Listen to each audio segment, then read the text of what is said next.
Fancy garment and men's wear शादी ब्याह के मौके पर sherwani, three piece, pant shirt, Ayesha Nagar police station के सामने 1000 खोली मालेगांव। प्रोपराइटर चांद खान। मानव समाचार, मानवता के हक में। मानव समाचार में आपका स्वागत है।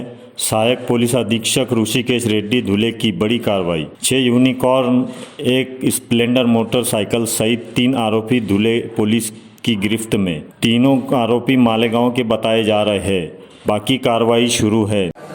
एसडीपीओ ऋषिकेश रेड्डी यांना एक इन्फॉर्मेशन मिळाली होती की काही गुन्हेगार हे युनिकॉर्न नावाचे आणि इतर होंडा कंपनीचे दुचाकी वाहन चोरत आहेत अशी याच्यामध्ये देखील केली असता त्यांनी ते एक वेगळा पथक तयार करण्यात आलं होतं आणि त्या हिशोबाने एकूण 3 आरोपी याच्यामध्ये अटक केलेले आहेत। त्याच्यामध्ये वसीम येडा, वसीम अहमद साजिद, अफसर अली असगर आणि शेख साजिद शेख अजीज हे सर्व राहणारे मालेगावचे आहेत। यांना अटक केली असता एकूण 7 मोटरसायकल याच्यामध्ये आपण जप्त केले आहेत।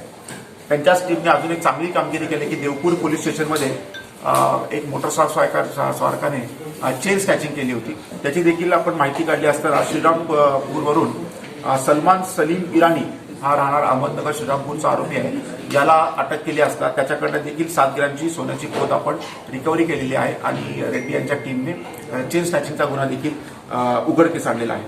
अजून एक चांगली कामगिरी त्यांनी केलेली आहे की एकूण 23 पाहिजे असलेले आरोपी गेल्या 8-9 वर्षापासून जे फरार होते त्यांना देखील पकडण्यामध्ये यश आले। 23 आरोपी आपण इलेक्शनच्या दृष्टीने एक शोध मोहीम घेतली असता त्याच्यामध्ये पकडलेले आहेत। एकूण आपण काल जिल्ह्यामध्ये एकूण 3 हातभट्टीच्या केसेस, स्थानिक गुन्हे शाखा आणि सिटी, आपण एकूण 3 हातभट्टीच्या केसेस केलेल्या आहेत। काल जुगाराच्या एकूण 8 केसेस या स्थानिक गुन्हे शाखेच्या टीमने केलेल्या आहेत आणि एकूण 5 आरोपींना त्यामध्ये अटक केलेली आहे। त्याचप्रमाणे प्रोहिबिशनच्या देखील 5 नवीन केसेस याच्यामध्ये दाखल केलेल्या आहेत। अशी कामगिरी इलेक्शनच्या अनुषंगाने धुळे जिल्ह्याने केली आहे। देखते रहिए मानव समाचार, हमेशा सच के साथ।